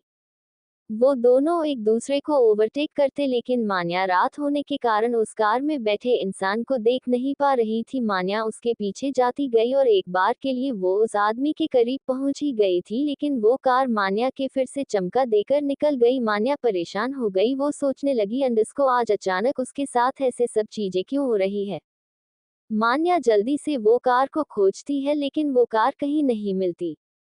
वही एक व्हाइट स्पॉट कार से आरिफ बाहर आया, उसके चेहरे पर वही मिस्ट्रियस स्माइल थी जो वो किसी किसी को ही दिखाता था। वो वही बिल्डिंग के अंदर गया और एक रूम में गया जहां बहुत सारे स्क्रीन लगे हुए थे। आरिफ धीरे धीरे अंदर चल के गया और अपने चेयर में बैठ गया। सामने वही स्क्रीन में वही रोड दिख रही थी जहां अभी मान्या की कार खड़ी थी और सामने के सीसीटीवी में आरिफ अपने स्क्रीन में बड़े आराम से मान्या को देख रहा था। उसने स्क्रीन बंद की और सामने की ओर एक कीबोर्ड में बटन दबाया और अपने उस रूम में से निकल गया और जल्दी से मानन एंटरप्राइज पहुंच गया। वही मान्या का अब दिमाग पूरा खराब हो चुका था। अभी उसके साथ जो हो रहा था उसे देख उसका मन कर रहा था कि वो किसी का मर्डर कर दे। वो अब गुस्से से मानन एंटरप्राइज जा रही थी। इतना तो मान्या समझ ही चुकी थी, सड़कों से घूमकर आरिफ से खोजने से अच्छा है अपने वही जगह जाए जहां से वो गायब हुआ है। अभी मान्या का गुस्सा हद से ज्यादा गुस्सा आ रहा था उसे, बस अभी आरिफ चाहिए। ऐसा नहीं था कि उसे उस पर गुस्सा उतारना था, उसे अभी उसकी जरूरत थी। आरिफ आराम से मान्या के चेयर में बैठे उसके लैपटॉप में कुछ कर रहा था। उसके चेहरे पर अभी बहुत सीरियस भाव थे, वो जल्दी से अपने उंगलियां चला रहा था। वही मान्या मानन एंटरप्राइज पहुंच चुकी थी। उसने जल्दी से लिफ्ट लेकर बाहर गई। जैसे ही वो अपने केबिन में पहुंची, सामने आरिफ को सोफे बैठे देख हैरान रह गई। आरिफ के चेहरे पर कोई भाव नहीं था। मान्या उसके पास धीरे धीरे गई और पूछी, अंडस्को कहाँ थे तुम। आरिफ जो अपने आंख को बंद किए हुए थे उसने खोल लिए और सामने मान्या को देखने लगा, जहां मान्या की हालत कुछ खास अच्छी नहीं थी। आरिफ ने पानी का ग्लास मान्या के सामने करते हुए कहा, अंडस्को पानी पीजिए, बहुत थक गई होंगी आज के इस छोटे से एडवेंचर से। मान्या ने आरिफ को देखा, फिर उस पानी को उसने कहा, अंडस्को मतलब ये सब तुमने किया है। आरिफ ने उसे देखा और कुछ नहीं कहा, बस इतना कहा, अंडस्को नहीं, मैंने सिर्फ अपना काम किया। मान्या कंफ्यूज होकर पूछी, अंडस्को कैसा काम। आरिफ उसे देख कहा, अंडस्को घर के लिए निकलना है, बाकी की बातें बाद में करते हैं। इतना बोल वो वहां से जाने लगता है। वही मान्या बस उसे देखते ही रह जाती है। ऐसा नहीं था कि मान्या को आरिफ पर शक नहीं था, भाई वो माफिया थी, उसका दिमाग आम इंसानों से ज्यादा चलता था। उसने आरिफ की आइडेंटिटी खोजने कोशिश की थी, लेकिन आरिफ अपनी आइडेंटिटी जो बता था वो वही रहता है। उस समय बिना आरिफ की मर्जी के कोई भी उसके पास भी भटक नहीं सकता था। मान्या भी आरिफ के पीछे पीछे चली गई। वही मानन विला का माहौल कुछ अलग था। माया को होश आ चुका था। वैसे तो मान्या ने माया को इतना टॉर्चर नहीं किया था कि वो इतने दिनों तक बीमार रहे, लेकिन युवराज ने ही उसे इतने दिनों तक बेड में रखा हुआ था, जिससे मान्या और युवराज जो प्लान तैयार कर रहे हैं उसमें ये लालची औरत अपनी नजर न गड़ाए। लेकिन उसकी बेटी मतलब मोनिका जब से आई थी अपनी मोम के हर चीजों का ध्यान रख रही थी, जिसके कारण 2 हफ्तों में माया का ठीक होना लाजमी था। मोनिका बहुत खुश थी अपनी मोम को सही सलामत देखकर। उसने तो पूरी डॉक्टरों की फौज इकट्ठा कर लिया था जिससे माया की ट्रीटमेंट में कोई प्रॉब्लम न हो। युवराज ये सब नौटंकी करने में कोई इंटरेस्ट नहीं था, पहले से इतना तो सह ही रहा था अब, और अपनी वो लालची माँ को देखने में उसे कोई इंटरेस्ट नहीं था। मोनिका उसे ऐसे सोफे बैठे देख बोली, अंडस को तुम ऐसे क्यों बैठे हो। मोम ठीक हो गई और तुम्हें कोई खुशी नहीं हुई। युवराज ने उसे देखा, सच में अभी तो उसे मोनिका को जान से मारने का मन कर रहा था। पहले तो जो उसने माही के साथ किया और दूसरा उसके प्लान को ऐसे चौपट करके उससे पूछ रही है कि उसे खुशी नहीं हुई। सीरियसली, ऐसी औरत के ठीक होने से किसे खुशी होगी जिसे सिर्फ पैसों से मतलब है और किसी से नहीं मतलब। युवराज तो बहुत ज्यादा दुखी था। वही माही उसे न खुशी थी ना दुखी, वो जो हो रहा था उसे देखे जा रही थी। मोनिका ने फिर माही को देखकर कहा, अंडस्को तुम तो इस घर की बहू हो, राइट? मोनिका ऐसे अचानक माही से बात की, माही चौंक गई और बोली, अंडस्को हाँ। मोनिका ने बड़े ही ननंद वाली एटीट्यूड में कहा, अंडस्को ओके, तो अब से तुम मेरी मॉम का ध्यान रखेगी। युवराज पास ही बैठा, वो ये कैसे होने देता, अंडस्को वो नहीं रखेगी। मोनिका ने युवराज से पूछा, अंडस्को क्यों, वो घर की बहू है। युवराज ने उसे देख कहा, अंडस्को तुम्हें उसे ऑर्डर देने का हक नहीं है, वो मैं देख लूंगा वो क्या करेगी क्या नहीं, ये मेरा काम है, वो मेरी जिम्मेदारी है। तुम अपनी मोम का अच्छे से ख्याल रख सकती हो, अगर शॉपिंग करने टाइम वेस्ट ना करो तो। मोनिका ने गुस्से युवराज को देखती है, वही डॉक्टर आके बोला, अंडस्को मिसेज माया से अब आप मिल सकते। मोनिका ये बात सुन इतनी खुश हो गई कि वो सबसे पहले उछल के माया के पास गई मिलने। वही युवराज को माया से मिलने का कोई शौक नहीं था, लेकिन तब भी वो गया। वही माया अभी अपनी आंखें खोली हुई थी, माया सामने देख रही थी। तभी उसके बगल में मोनिका बैठ गई और बोली, अंडस्को मोम मोम आप ठीक हो गई। माया ने मोनिका को देखा, फिर उसे देख सोचने लगी, फिर बोली, अंडस्को तुम कौन हो? मोनिका ये सवाल सुन हैरान रह गई। वो बोली, अंडस्को मोम मैं मोनिका आपकी बेटी।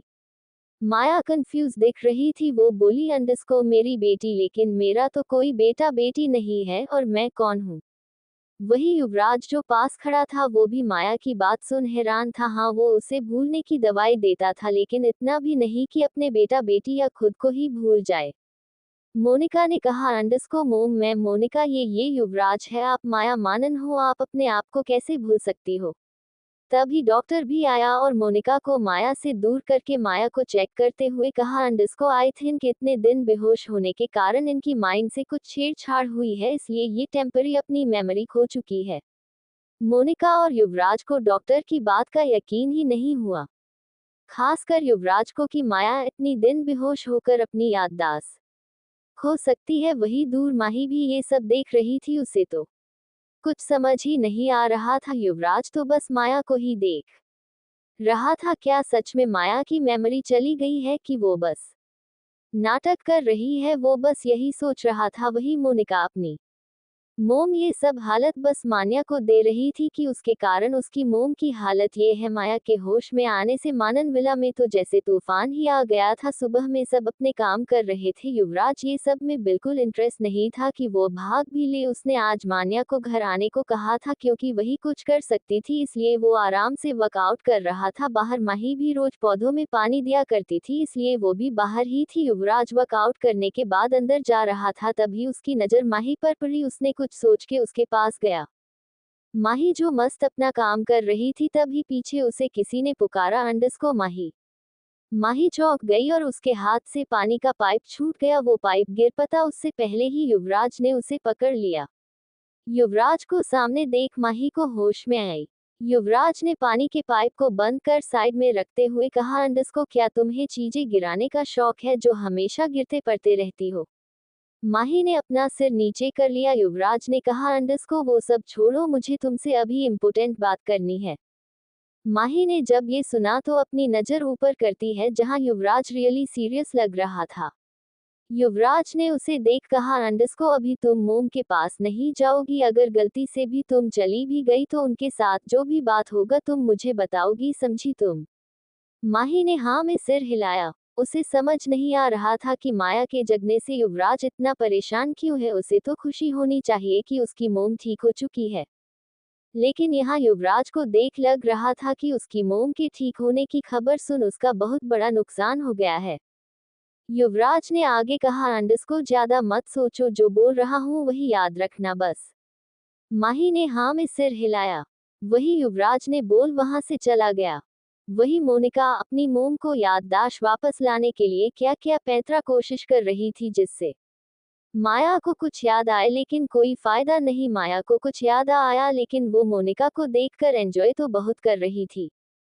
वो आराम से बैठ के ब्रेकफास्ट कर रही थी अपने बेड में बैठ के, लेकिन मोनिका भी उसे कितना ही बोलती, बेचारी थक हार के बैठ गई और अपनी मोम को देख बोली, अंडस्को मोम आपको मैं कब याद आऊंगी। माया ने उसे देख कहा, अंडस्को पता नहीं। ये सुन मोनिका का मुंह देखने लायक था, सीरियसली उसकी मोम को उसे याद करना भी चाहती है कि नहीं। मुझे तो लगता नहीं है कि करना चाहती है, आप सबको क्या लगता है, छोड़ो। वही मान्या अपने कार में बैठ के मानन विला जा रही थी। आज उसने आरिफ को लेकर नहीं आई थी, आरिफ घर में था, मान्या अकेले ही मानन विला जा रही थी। वो जल्दी ही पहुंच गई, एक गार्ड ने उसका दरवाजा खोला। मान्या अपने ब्लैक मास्क को पहन के बाहर आई, उसके चेहरे पर कोई भाव नहीं था। वो विला के अंदर गई, अंदर जाते ही मान्या का स्वागत केशव करते हुए बोला, अंडस्को अरे मान्या मैम आप यहाँ इतनी सुबह। मान्या ने हंसते हुए कहा, अंडस्को हाँ मुझे आज बहुत अच्छी खबर जो मिली है। आज उस माया को होश आ गया, ये सुन बड़ा अच्छा लगा कि चलो उस औरत की मेडिकल का खर्चा तो कम होगा। मान्या की बातें सुन केशव सिर्फ मुस्कुरा दिए। मान्या ने कहा, अंडस्को अरे इतना शांत क्यों है, घर में घर की मालकिन आई है, सबको बुलाओ। तभी सीढ़ियों से एक आवाज आए, अंडस्को कौन सी मालकिन, हाँ तुम कोई मालकिन नहीं हो इस घर की। मान्या ऊपर देखती है और टेढ़ा मुस्कुराती है, क्योंकि सीढ़ियों से मोनिका चिल्ला रही थी। वो बोल रही थी, अंडस्को तुम्हारी हिम्मत कैसे हुई मेरे घर में आने की, यूं बीच निकलो मेरे घर से। इतना बोल वो मान्या के पास आती है। मान्या उसे देख मुस्कुराती है और कहती, अंडस्को वाह चलो उस लालची औरत की बेटी भी आई, वाह लेकिन इतना दिन बाद तुम्हें देख सच में मजा नहीं आया मिस मोनिका। मोनिका ने मान्या की बात सुनी तो उसका गुस्सा फूट पड़ा। वो बोली, अंडस्को तुम पहले मेरी मोम की हालत ऐसी कर दी कि वो पहले से वो इतने दिन बेहोश थी और वो जब होश में आई तो अपना याददाश्त खो बैठी, वो भी सिर्फ तुम्हारी वजह से। मान्या मोनिका के बात सुन हैरान होने की एक्टिंग करते हुए कहा, अंडस्को आह सच में माया की याददाश्त चली गई, अरे ये तो बहुत बुरा हुआ रे। अब वो अपनी नालायक बेटी को याद नहीं रख पाएंगी कि उसकी कोई ऐसी बेटी भी है जो कोई काम की लायक नहीं है। मान्या की बात सुन मोनिका को बहुत गुस्सा आया, उसने गुस्से से अपना हाथ उठाया मान्या को थप्पड़ मारने के लिए, लेकिन मान्या ने उसका हाथ पकड़ लिया और हाथ मोड़ते हुए कहा, अंडस्को क्या तुम अपने मोम के साथ बेड शेयर करना चाहती हो। जैसे मैंने तुम्हारी मोम के साथ किया वैसा सलूक तुम्हारे साथ करने मुझे कोई दिक्कत नहीं होगी। तेरी मोम ने माही पर टॉर्चर किया था तो मैंने उसे बेड तक पहुंचा दिया, वो भी ज्यादा कुछ न करके, पर तू तो मुझ पर हाथ उठा रही है तो तेरा मैं क्या हाल करूंगी ये तूने सोचा भी नहीं होगा। इसलिए जवान खून को बचा के रख, मेरे सामने दिखाने की कोशिश भी मत करना वरना कोशिश को मैं अंत बना देती हूँ। मान्या की धमकी सुनकर मोनिका घबरा गई। मान्या ने उसका हाथ छोड़ के कहा, अंडस्को चलो छोटी बच्ची, अभी हम बाद में खेलते हैं, हाँ ओके। इतना बोल उसने उसके बाल को सहला दिया। मान्या की ये हरकत मोनिका बहुत इंसल्टिंग लगी। वही मान्या सीरियस फेस लिए ऊपर की ओर जा रही थी, तभी उसे युवराज मिल गया। युवराज ने उसे देख कहा, अंडस्को तुम आ गई। मान्या ने उसे देख कहा, अंडस्को क्यों मैं दिख नहीं रहूं तुम्हें। युवराज जनता था मान्या उससे नाराज है क्योंकि उसने अपना काम प्रॉपर्ली नहीं की थी। युवराज ने उसे देख कहा, अंडस्को हम यहाँ बात नहीं करते हैं, कहीं और बात करेंगे। मान्या ने कहा, अंडस्को ठीक है, पहले मैं उस माया से मिलकर आती हूँ, देखना तो पड़ेगा ना सच में याददाश्त गई है कि नौटंकी कर रही है बस। युवराज ने कहा, अंडस्को हाँ जाओ, वैसे भी तुम एक अच्छी एक्टर हो, तुम्हें तो पता होगा सब। मान्या ने उसे देख कहा, अंडस्को चुप हो जाओ, यहाँ किसी को मेरी दूसरी आइडेंटिटी पता नहीं है, यहाँ बोल के सबको का बताना चाहते हो। युवराज ने हाथ जोड़ते हुए कहा, अंडस्को नहीं मैडम गलती हो गई, जाओ आप अपनी माया से मिलो, हम बाद में अपने रूम में बात करेंगे। मान्या ने हाँ में सिर हिलाया। वही माही उनको बात करते हुए सुन लेती है। वैसे तो उसने मान्या के एक्टर होने की बात जानती थी, लेकिन उसे उनका रूम के बारे में सुनकर अजीब लगा। वही युवराज पीछे मुड़ता है और सामने माही को देखता है तो उसकी आंखें सर्द हो जाती है। वो जल्दी से उसके पास जाता है और पूछता है, अंडस्को तुमने कुछ सुना तो नहीं। युवराज की इतनी सर्द आवाज सुन माही डर गई, वो जल्दी से नमे सिर हिला देती है। युवराज ने उसे घूर के देखकर कहा, अंडस्को रियली। माही ने हाँ में सिर हिलाया। तब युवराज ने उसे देख कहा, अंडस्को मतलब तुमने सब सुन लिया। माही ने अनजाने में हाँ में सिर हिलाया। युवराज ने ये देखा तो गुस्से कहा, अंडस्को तो तुम मुझसे झूठ भी बोलती हो। माही को याद आया कि उसने क्या किया तो वो जल्दी से नमे सिर हिलाती है। युवराज ने चिढ़ के कहा, अंडस्को ये सिर हिलाना पहले तुम बंद करो तो और मुंह से बोलो, क्या तुमने हम दोनों की बात सुनी थी? माही ने सिर नीचे करके हाँ कहा तो युवराज ने उसे कंधे से पकड़ लिया, जिससे माही डर के मारे चौंक गई और अपने बड़ी बड़ी आंखों से युवराज को देखने लगी। युवराज ने बड़े खतरनाक आवाज में कहा, अंडस्को जो तुमने सुना वो तुम भूलने वाली हो, राइट? माही कंफ्यूज होकर देखने लगी, फिर उसे डरवानी नजर दिखाई दी तो उसने जल्दी से हाँ में सिर हिला दिया। युवराज ने स्माइल की और उसके बाल को सहलाते हुए कहा, अंडस्को गुड गर्ल। इतना बोल वहां से चला गया। वही माही अपने दिल में हाथ रख बोली, अंडस्को क्या खतरनाक आदमी है, ये डरा दिया मुझ जैसे लड़की को। इतना बोल वो भी नीचे चली गई। वही मान्या माया के रूम में एंटर की। माया ने मान्या को देखा और पूछी, अंडस्को तुम कौन हो? मान्या ने उसे घूर के देखा। माया का चेहरा अभी सच में लग रहा था कि वो मान्या को पहचान नहीं पाए। मान्या ने फिर उसे एक टेढ़ी स्माइल दी और अंदर आते हुए बोली, अंडस्को मैं इस घर की मालकिन, मीन्स ये घर मेरा और जहां आप आराम कर रही है वो भी मेरी है। माया ने उसकी बात को सुना तो उसने अपनी ब्लैंकेट कस के पकड़ ली, जिसे मान्या ने नोटिस कर ली और मान्या की स्माइल और बड़ी हो गई। मान्या ने आगे कहा, अंडस्को और इस हिसाब से तुम मेरी गुलाम हुई, इसलिए अब ये नाटक बंद करो और मेरे कंधे दबाओ। माया का इतना सुनना था, उसका चेहरा गुस्से से लाल हो गया। उसने कहा, अंडस्को तुम इस घर की मालकिन होगी लेकिन मेरी नहीं। मान्या ने हंसते हुए कहा, अंडस्को चलो तुम्हें नौकर बनाए भी कौन, गुलाम होने के लिए टैलेंट भी चाहिए जो कि तुम्हारे अंदर है ही नहीं। माया की मान्या की बातें सुन इतना ज्यादा गुस्सा आ रहा था कि वो बता नहीं सकती। मान्या ने आगे कहा, अंडस्को चलो छोड़ो ये क्या न्यू नौटंकी तूने शुरू कर दी। माया मेमोरी लॉस का वाह क्या एक्टिंग कर रही है तुम, तेरी बेटी बाहर बवाल मचाया हुआ मुझे दोष दे रही है तेरी बेटी की, मेरे कारण तेरी याददाश्त खोई है यार, जाके उसको बोल तेरी याददाश्त नहीं खोई है। माया ने कहा, अंडस्को देखो तुम जो कोई भी ही मुझे परेशान मत करो, अभी निकल जाओ यहाँ से। मान्या अपनी जगह से खड़ी हो गई और माया के बाल पीछे से पकड़ ली, जिससे माया जोर जोर से चिल्लाने लगी। वो बोली, अंडस्को ए पागल लड़की छोड़ो मुझे, ये क्या कर रही हो तुम? मान्या ने कहा, अंडस्को तुमने मेरी बात काटने की हिम्मत कैसे की, बे सारी टाउचर भूल गई का, याद दिलाओ कैसे मैंने तुझे पानी में भिगो के मारा था। याद दिलाऊं? माया ने कहा, अंडस्को तुम क्या कह रही हो, मुझे कुछ समझ नहीं आ रहा, प्लीज मेरे बाल छोड़ दो। मान्या ने और कस के उसके बालों को पकड़ते हुए कहा, अंडस्को बड़ी मोटी चमड़ी है, ऐसे कबूल नहीं करेगी, छोड़, मैं भी हार मानने में से नहीं हूँ। इतना बोल वो माया के कान के पास जाती है और कुछ कहती है, जिससे माया की आंखें हैरानी से बड़ी हो जाती है। वो जल्दी से बोली, अंडस्को कहाँ है वो, कैसे है, क्या किया तुमने उनके साथ? मान्या ने उसके बाल छोड़ते हुए हंसकर बोली, अंडस्को अरे अभी तो तुझे भूली हुई बीमारी हुई थी ना, अभी मैंने कुछ कह तेरी तो याददाश्त वापस आ गई, वाह।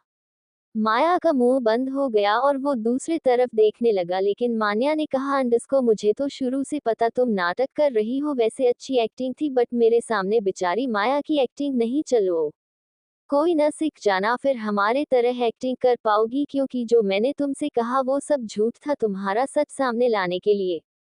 माया ने जब ये सुना तो उसका गुस्सा फूट पड़ा। वो बोली, अंडस्को मान्या तू नाली की कीड़ा साली, तू बस चीटिंग करना जानती है।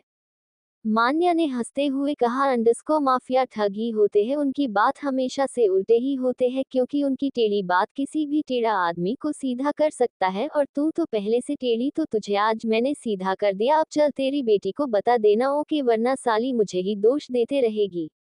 माया ने घूर के मान्या को देखा लेकिन से कुछ कह नहीं सकती थी। उसे मान्या पर शक हो गया था कि वो कुछ प्लान कर रही है, इसलिए वो मेमोरी लॉस का बहाना कर रही थी, लेकिन उसकी ये एक्टिंग मान्या के सामने नहीं टिक पाई, क्योंकि मान्या ऐसे ही थोड़ी ना बेंगलुरु की माफिया क्वीन है, सबकी खबर रखती है वो। मान्या ने आगे कहा, अंडस्को चल तेरी बेटी को एक झटका देना तो बनता है बॉस, तेरी बेटी ने इतना अच्छा वेलकम जो किया उसने मेरे साथ। इतना कह उसने एक गन निकली। माया चौंक गई और अष्टमंस में मान्या को देखने लगी। तभी मान्या ने माया के दाएं हाथ में गोली चला दी। सब गोली चलने के आवाज सुन ऊपर आ गए। वही माया हैरान थी कि ये मान्या उस पर गोली भी चला सकती है। वही मोनिका और युवराज जल्दी से माया के रूम में आते हैं। मोनिका ये देख हैरान रह जाती है और चिल्ला के कहती है, अंडस्को तुम्हारा दिमाग खराब है, मेरी मोम अभी होश में आई है और तुमने मेरी मॉम के ऊपर गोली चला दी। मान्या ने मुस्कुरा के मोनिका को देखा और कहा अंडस्को उसे मैं याद नहीं आ रही थी, अब जरूर आ जाऊंगी और इतना चिल्लाने की जरूरत नहीं है, उसके हाथ में ही गोली चलाई है, वो भी गोली छू के निकली है उसके हाथ से। मान्या की बात सुन सब हैरान थे, वही माया गुस्से से मान्या को देख रही थी। मोनिका ने कहा अंडस्को तुम्हारा दिमाग खराब है, तुमने बस इतनी बात में मेरी मुंह पर गोली चला दी। मान्या उसके ऊपर गन पॉइंट करते हुए कहा अंडस्को हाँ छोटी सी बात पर अब तुम ज्यादा बकवास की तो ये गोली तुम पर ही चल सकती है। सब ये देख हैरान थे, मोनिका तो मान्या का ये रूप देख घबरा गई। वही युवराज ने कहा अंडस्को मान्या शांत हो जाओ और चलो यहाँ से। मान्या ने युवराज को देखा और कहा अंडस्को अच्छा तुम कुछ बोलते भी हो, मुझे लगा शादी के बाद तुमने बोलना ही छोड़ दिया है। मान्या ने जानबूझ के कहा। युवराज ने कहा अंडस्को तुम यहाँ क्या ही करने आई थी। मान्या ने उसे देख कहा अंडस्को करने तो मैं दूसरा कुछ आई थी, लेकिन ये माया मुझे भूल कैसे सकती है, मेरा खौफ भूलना इम्पॉसिबल, ये गोली मैंने इसलिए चलाई कि वो मुझे याद रखे सब भूलने के बाद भी। इतना बोल उसने माया को देखा जिसके चेहरे पर मान्या के लिए नफरत उसे साफ दिख रही थी। मान्या ने स्माइल किया और माया के पास आकर बोली अंडस्को है ना डर तुम्हें मुझसे। माया ने कुछ नहीं कहा, मान्या हंसने लगी, उसकी हंसी इतनी डरवानी थी। बाहर खड़ी माही ये सब देख डर गई थी। केशव ने उसे सांत्वना दिया कि ये सब यहाँ होना नॉर्मल है। मान्या वहां से चली गई और बाहर आई, बाहर उसे माही दिखी जो उसे देख डर रही थी। मान्या उसके पास गई और बोली अंडस्को मुझसे डरने से ज्यादा अच्छा तुम खुद को स्ट्रांग बनाओ जिससे तुम किसी से न डरो।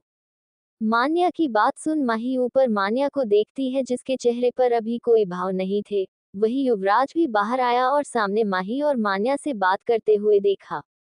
युवराज ने मान्या से कहा अंडस्को चलो मेरे साथ, मुझे तुमसे बात करनी है। मान्या ने हाँ कहा और युवराज के साथ चली गई। वही माही सोच रही थी ये दोनों कहाँ जा रहे हैं, लेकिन फिर सोची ये दोनों भाई बहन हैं, इनको जरूर कुछ इम्पोर्टेंट बात करनी होगी। वही मान्या युवराज के वही थर्ड फ्लोर में रूम में थी जहां बड़े से कांच था और सामने सोफे में युवराज ने कुछ पेपर्स रखे हुए थे। युवराज ने पूछा अंडस्को मोम कैसी है, उसकी याददाश्त सच में गई है कि नहीं। मान्या युवराज की बात सुन हंसने लगी और बोली अंडस्को वो किसी के सामने भी एक्टिंग कर सकती है लेकिन मेरे सामने नहीं, वो ठीक है बस नाटक कर रही थी। युवराज ने पूछा अंडस्को वो ऐसा क्यों कर रही थी, क्या उन्हें हम पर शक हो गया है। मान्या ने उसे देख गंभीर होते हुए कहा अंडस्को हाँ शायद तुम्हें माही को बचा के रखना पड़ेगा क्योंकि वो तुम्हारे खिलाफ माही को यूज कर सकती है। युवराज ने हाँ में सिर हिलाया, फिर उसने कहा अंडस्को हमें जल्दी ही वो काम पूरा करना पड़ेगा क्योंकि मैं इसे और दिन छुपा नहीं सकता, दवाइयों के असर से अब वो इतने दिन सोया नहीं रह सकता। मान्या ने कहा अंडस्को हाँ बट अभी हमें उसे होश में नहीं लाना है। मानन फैमिली की सीक्रेट के बारे में अगर माया को पता चला तो बहुत बड़ा बवाल हो जाएगा, और ये भी कि तुम उनके बेटे नहीं हो, ये बात भी हम ज्यादा दिन नहीं छुपा सकते। युवराज ने हंसा और बोला अंडस्को उसकी तुम टेंशन मत लो, वो मैं संभाल लूंगा, लेकिन पहले तुम मुझे ये बताओ कि तुमने मेरी शादी माही से क्यों करवाई। मान्या ने हंसते हुए कहा अंडस्को क्यों खुश नहीं हो तुम उसके साथ।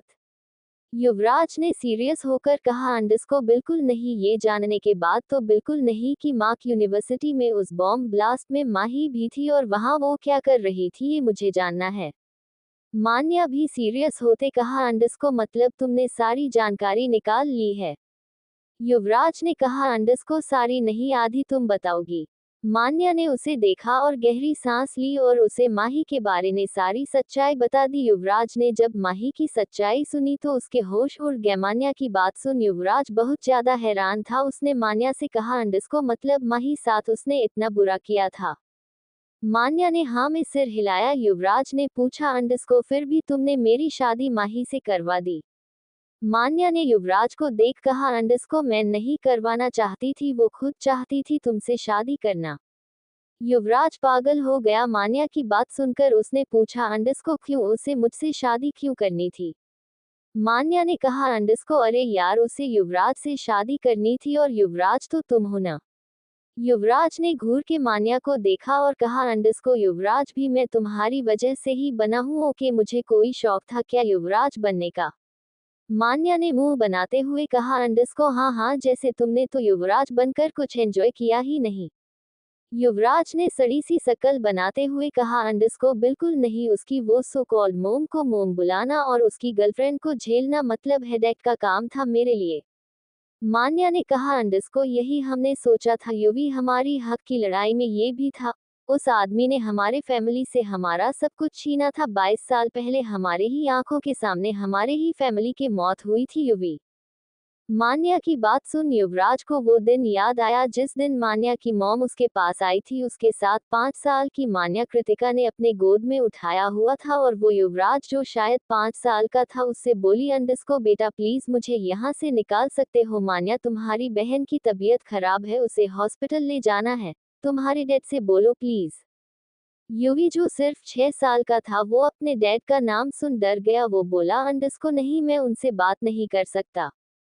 कृतिका परेशान हो गई। वो बोली, अंडस्को प्लीज बेटा, उन्होंने मुझे यहाँ कैद रखा है, उनसे बात करो प्लीज। युवी परेशान हो गया। वो बोला, अंडस्को मैं एक काम करता हूँ, आप यहाँ से मेरे कमरे से जाओ, मेरे कमरे से कोई नहीं आता है, आपको कोई नहीं देख पाएगा। मेरे डैड आपको यहाँ देख लिया तो बहुत बड़ी बवाल मच जाएगा, इसलिए आप यहाँ से जाओ। कृतिका ने युवी को प्यार भरी नजर से देखा और मान्या को उठा के वहां से चली गई क्योंकि युवी का कमरा घर के सबसे कोने में था जिससे वहां के पीछे गेट भी पास था जहां से कृतिका भाग गई थी।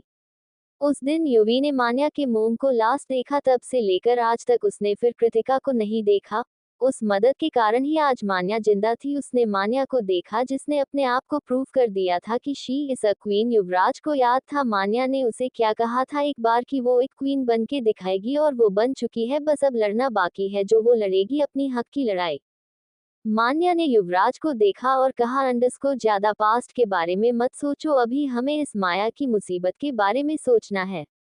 युवराज ने हाँ में सिर हिलाया और कहा, अंडस्को लेकिन तुमने मेरे सवालों का जवाब नहीं दिया। मान्या अपने जगह से उठते हुए कहा, अंडस्को कैसा सवाल। युवराज ने चिढ़ के कहा, अंडस्को की माही मुझसे शादी करना क्यों चाहती थी, आई मीन युवराज से शादी क्यों करना चाहती थी जबकि उसे तो युवराज से नफरत करनी चाहिए थी।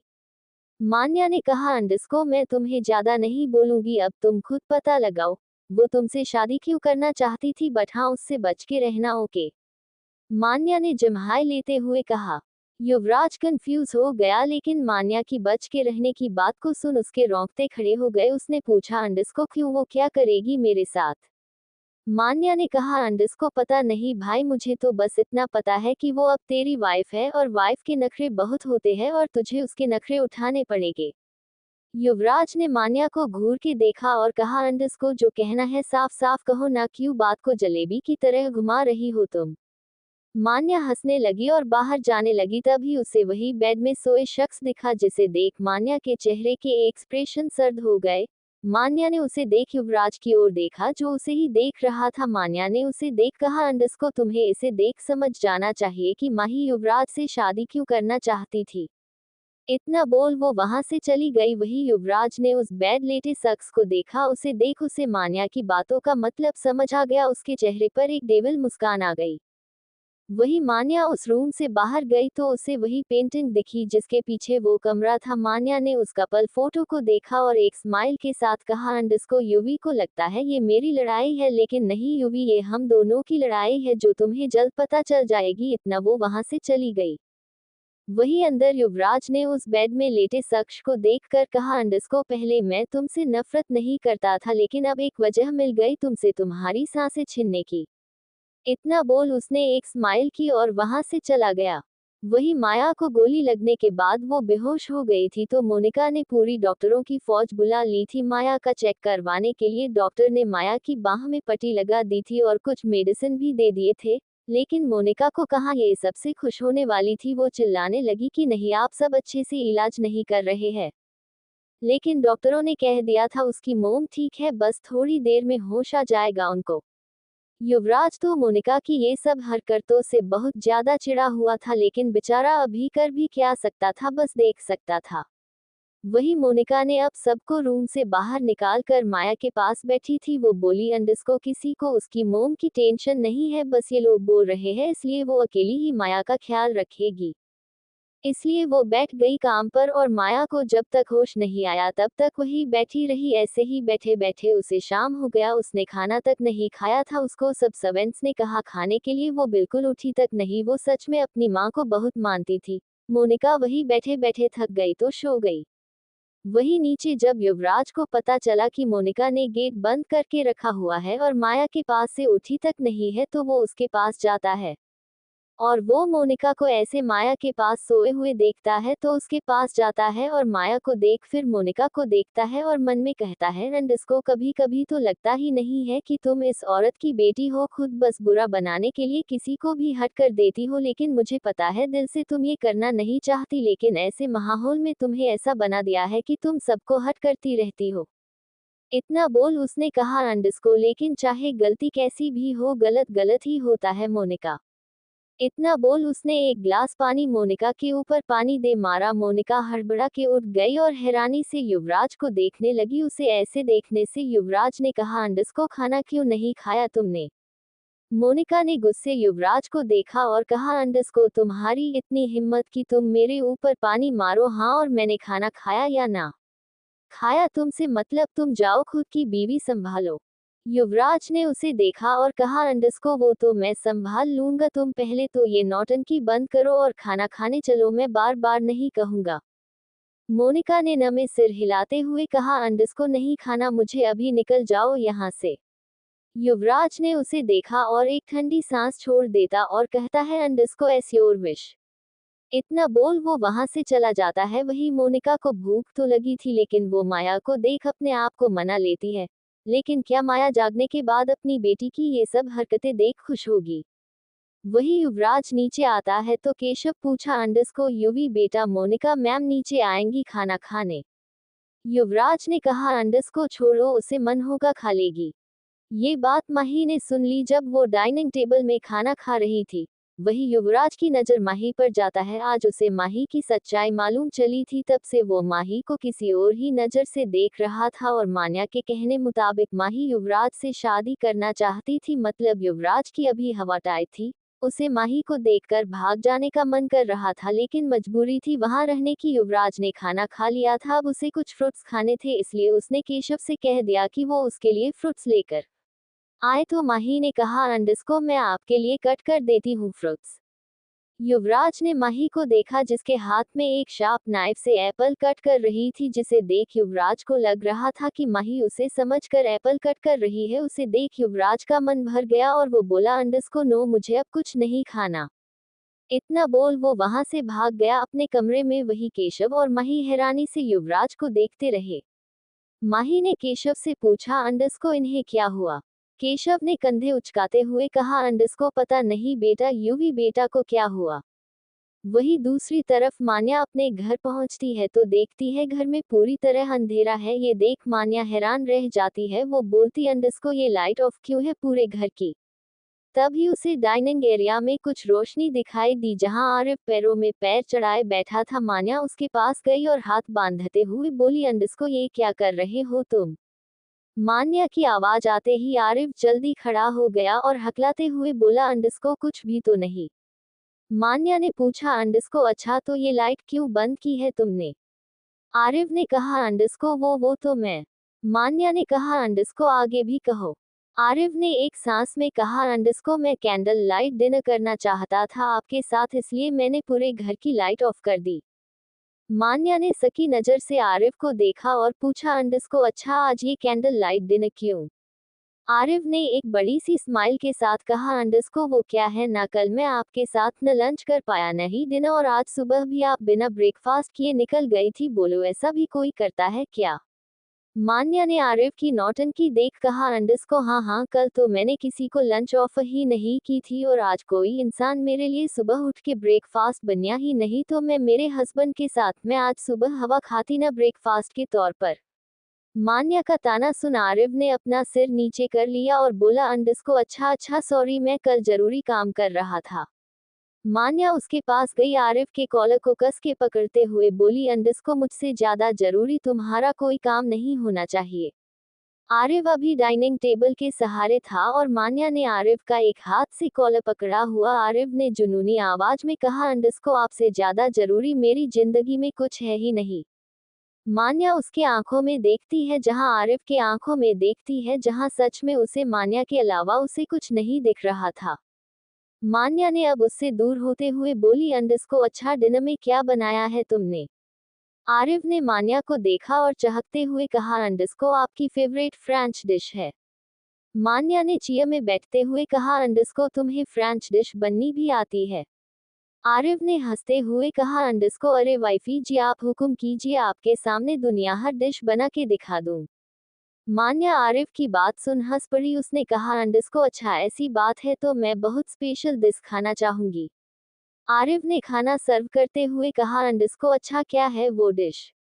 मान्या ने आरिफ को देखकर कहा, अंडस्को तुम्हें खाने में मजा आएगा। आरिफ मान्या की बात सुन शर्मा गया। उसका लाल फेस देख मान्या हंसने लगी। आज वह खुल के हंस रही थी। आरिफ तो उसकी हंसी देख कहीं खो सा गया था। उसे हंसते देख आरिफ ने भी एक बड़ी सी स्माइल दी और बोला, अंडस्को हाँ खा लीजिएगा बाद में, पहले ये खाना खाए ठंडा हो जाएगा। मान्या ने हंसते हुए कहा, अंडस्को रियली तुम तो एक किस में दूर भागते हो और मुझे बोल में तुम्हें खाऊं। आरिफ ने मान्या के बातों का जवाब दिया, अंडस्को वो तो मैं आप पर दया कर देता हूँ, वरना आप अभी तक मेरे हाथों बची है वही सुख मनाए, वरना जिस दिन आप मेरी हुई उस दिन आप सिर्फ अपने करीब इस आरिफ को पाएंगी। मान्या ने आरिफ को बात सुनी तो उसका चेहरा लाल हो गया, उसका खाना गले में फंस गया तो आरिफ ने पानी देते हुए कहा, अंडस्को आराम से खाए वाइफी जी, मैं जानता हूँ मैं अच्छा खाना बनाता हूँ, इसका मतलब ये है नहीं कि आप इसे जल्दी जल्दी खाए। मान्या ने घूर के आरिफ को देखा जो मान्या को एक बड़ी सी स्माइल के साथ देख रहा था। दोनों ऐसे ही एक दूसरे को टीज करते हुए खाना खत्म कर लेते। खाने के बाद मान्या अपने कमरे में बैठी फोन चला रही थी, तभी उसके रूम का डोर नॉक होता है। मान्या ने गेट खोला तो आरिफ बड़ा सा तकिया लिए खड़ा था। मान्या ने हैरानी से पूछा, अंडस्को अरे ये क्या है, तुम यहाँ क्या कर रहे हो इस तकिया के साथ? आरिफ ने कहा, अंडस्को बहुत हो गया, मैं अब अकेले नहीं सोऊंगा। मेरी वाइफ होने के बावजूद मैं अकेले क्यों सोऊं? आरिफ की बात सुन मान्या हैरान हो गई। उसने कहा, अंडस्को अरे अरे ऐसे कैसे, तुम मेरे रूम में नहीं सो सकते? आरिफ ने कहा, अंडस्को तो किसके रूम में सो, आप मेरी वाइफ हो, मुझे आपके साथ सोना है। मान्या ने उसे घूर कर कहा, अंडस्को क्यों, इतनी दिन से कैसे सोते थे वैसे सो, आज तुम्हें क्या हुआ है जो तुम्हें मेरे साथ सोना है? आरिफ ने बेचारों जैसा मुंह बनाया और कहा, अंडस्को अरे आपको क्या बोलूं, बेचारा मैं भोला इंसान को अभी याद आया कि पति पत्नी को साथ सोना चाहिए। मान्या ने ऊपर से नीचे तक आरिफ को देखा और कहा, अंडस्को भोला और तुम, मुझे तो तुम चालाक आदमी लगते हो, निकलो मेरे रूम से। आरिफ ने कहा, अंडस्को आप ऐसे नहीं कर सकती, आप मुझे अपने कमरे से नहीं भगा सकती है। मान्या ने कमर में हाथ बांधते हुए कहा, अंडस्को अच्छा क्यों, ये मेरा रूम है, तुम्हें क्यों नहीं भगा सकती? आरिफ ने कहा, अंडस्को because I am your husband. Manya अवाक होकर आरिफ को देखने लगी, सच में ये आदमी को बस यही बोलने आता है। मान्या ने कहा, अंडस्को मुझे फर्क नहीं पड़ता, जाओ यहाँ से। लेकिन आरिफ ने कहा, अंडस्को बट मुझे फर्क पड़ता है, मैं तो आपके साथ ही सोऊंगा। आरिफ ने जिद करते हुए कहा। वो इतना कहकर वो वहां से अंदर चला जाता है। मान्या देखते रह गई। आरिफ जबरदस्ती मान्या के बेड पर गिर गया और मान्या को देख कहा, अंडस्को वाइफी जी आप वहां क्या कर रही है? आइए सोने। मान्या ने घूर के आरिफ को देखा और कहा, अंडस्को आरिफ तुम अपने कमरे में जाओगे कि नहीं? आरिफ ने मान्या को अपने करीब खींच लिया। मान्या इस चीज के लिए बिल्कुल रेडी नहीं थी, वो अभी आरिफ के नीचे थी और आरिफ उसके बालों को सहलाते हुए कहा, अंडस्को कहा ना अब आपका आरिफ आपके पास रहेगा, आपके करीब हमेशा। मान्या बस आरिफ को देखते रह गई।